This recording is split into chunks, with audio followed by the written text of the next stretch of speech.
The Naughty Nine. Da-da-na-na-na. Kind of sounds like it could be a porno movie, but it's totally for kids. And it's it's being out there in the world for Christmas on Disney Plus. It has audio description. So look at that. But they're the Naughty Nine. Da-da-na-na-na.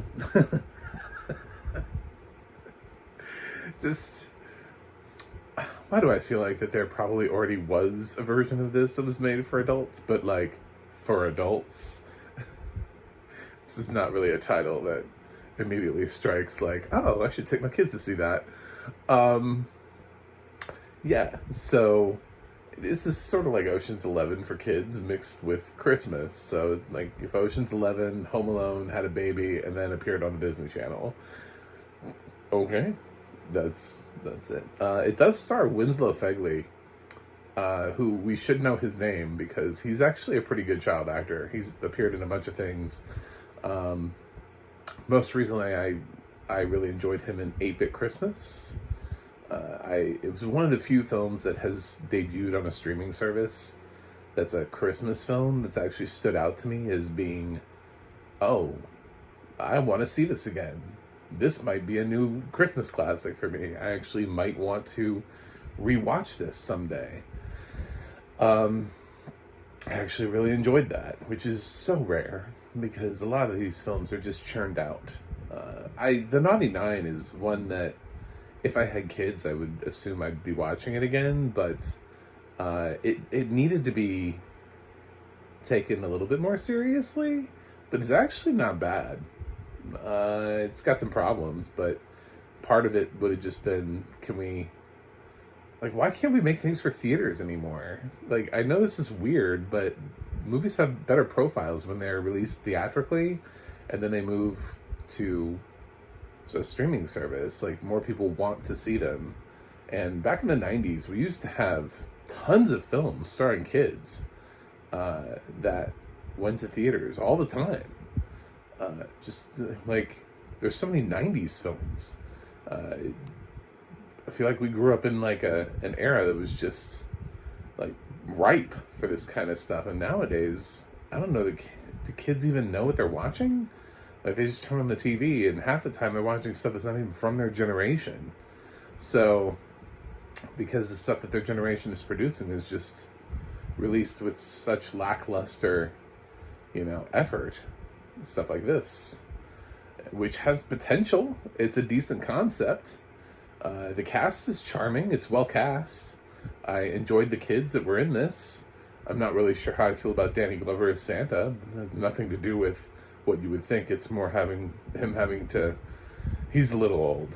Danny's at that point where, how many years ago was he saying, I'm getting too old for this shit? And that was like in Lethal Weapon, and that was like in the 80s. He is too old. I didn't even look up the cast in advance. I was trying to figure out whose voice that was. I was like, who is that?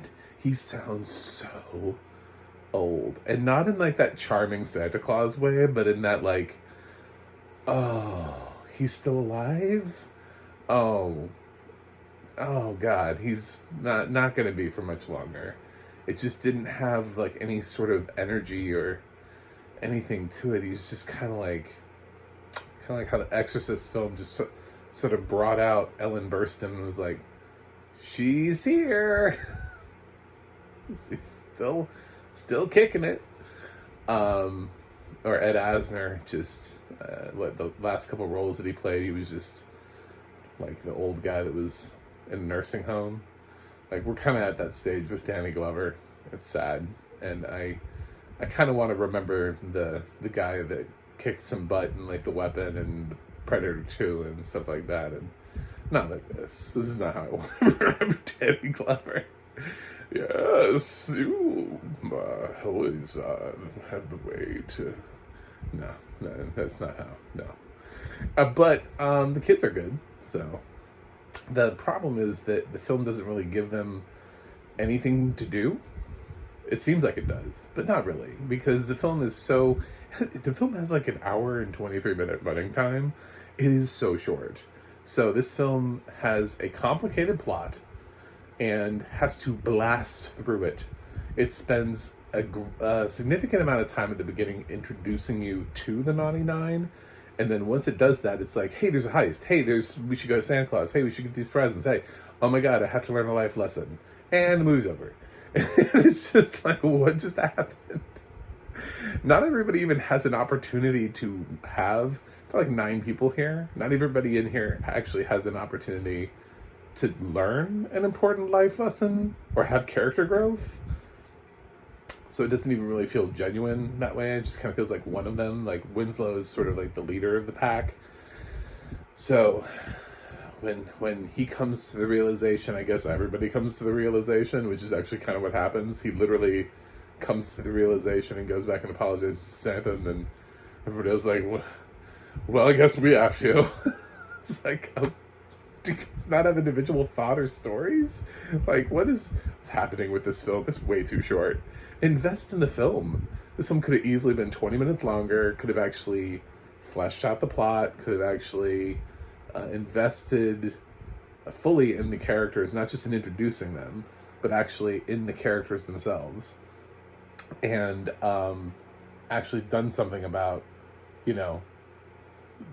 how we actually see them and how they actually see themselves, and how they, go from maybe the naughty list to the nice list, or whatever moral ending we're supposed to get. It's supposed to be an uplifting holiday film, so I know these things seem like spoilers, but it's a Disney Channel original movie. I don't know what you thought was going to happen here.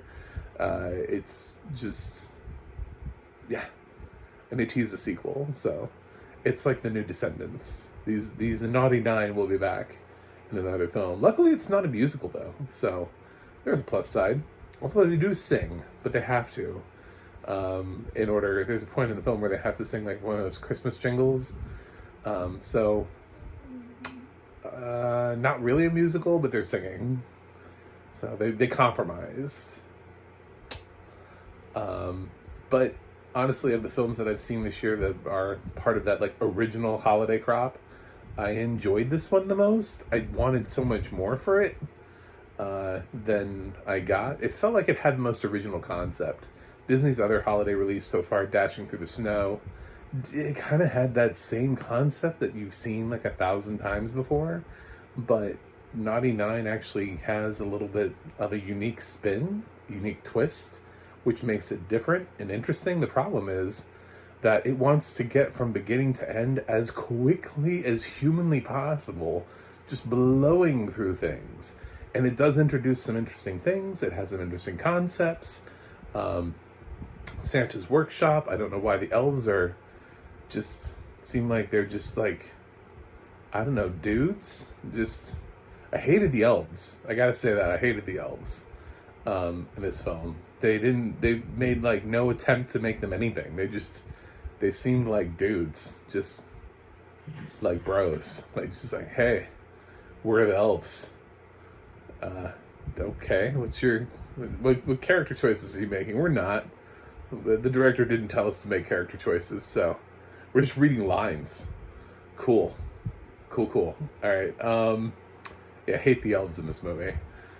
Make a choice. Make some sort of choice. You're still in a wacky kids movie. You can't just be like the representation of like mean adults. That's not a character choice. Not a character choice. Yeah, so promising. Winslow Fegley's an actor who I feel like if they wanted to reboot something or give him a remake or something, that would be fine. A few years back, they tried to do that like Home Alone bullshit where it was dumb as hell. It was awful movie. If they tried to give this kid a Home Alone movie, not a full remake, he does not need to be the same kid to Kevin McAllister. He's the type of kid that I would be like, okay, I want to see what this kid can do in a Home Alone universe. Sort of like what they did with a Home Alone 3. Like that kind of thing. He's not Macaulay Culkin, just to clarify. But yeah, he could at least be like an Alex D. Linz. So I don't. He could at least be at that level. Anyway, Naughty Nine audio description. It's fine. I have a feeling the budget here was low. There's not. I kind of wanted more to be described, but again, this film, I feel like the things where I was like, what's happening? What plot hole did we just create a black hole of plot here? Were things that had to do with the fact that the film is trying to run as quickly through what should be at least an hour and 45-minute film, but doing it in an hour and 20 minutes. So it's trying to be the shortest film it can possibly be. But sometimes there is a case that you are actually being too short. And so I think a lot of times when I scratched my head or had a question, or I felt like I didn't quite follow or understand something, it wasn't because of the audio description. It was because this movie is moving at rapid pace from beginning to end. It doesn't feel like it's going to, by the way. That's the other thing. The frustrating thing is at the beginning, when it's introducing these kids to you, you feel like you have a well-paced movie. It's not until the sort of like Christmas happens, they don't get their presents, they find out they're on the naughty list, and they have to do something about it. And then the movie just keeps moving faster and faster because they have less and less time before they turn to a pumpkin or something, you know, and they have to get the hell up out of there. So pacing in the other direction. Pacing, when I usually say pacing is an issue, I usually don't mean it this way, but pacing is an issue here in the way that this movie actually is too fast. It's actually too short.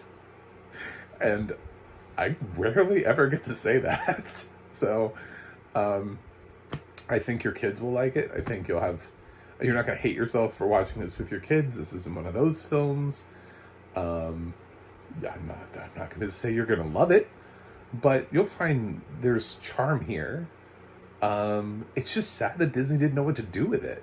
Like, somebody came up with a really good script for Disney, and then they chopped it to hell, and they just vomited it on Disney Plus. This easily should have been in theaters, and with a runtime of an hour and 45 minutes, and would have been actually pretty good. But for right now, I'm gonna give the 99 a B-. It is still the best original Christmas project I've seen so far this year. Out of the 3 that I've seen, I've only seen 3. This is the best of 3. So, as of me reviewing it at this point, so take that for what you will. Anyway, thank you for watching. Thank you for subscribing. Please click subscribe. I'm still trying to break 200 this year. This is my goal for the end of the year. I do have a website, macmoviegyguy.com. You can follow me on X, Threads, or Instagram, a Mac Movie Guy. You can go to the audio description project, adp.acb.org. It'll let you know what has audio description, where you can watch it. And you can go to the ADNA.org. That's the ADNA.org. It'll let you know who's narrating your favorite films and television series. That's it for me today. I will watch something else and see you guys on the other side.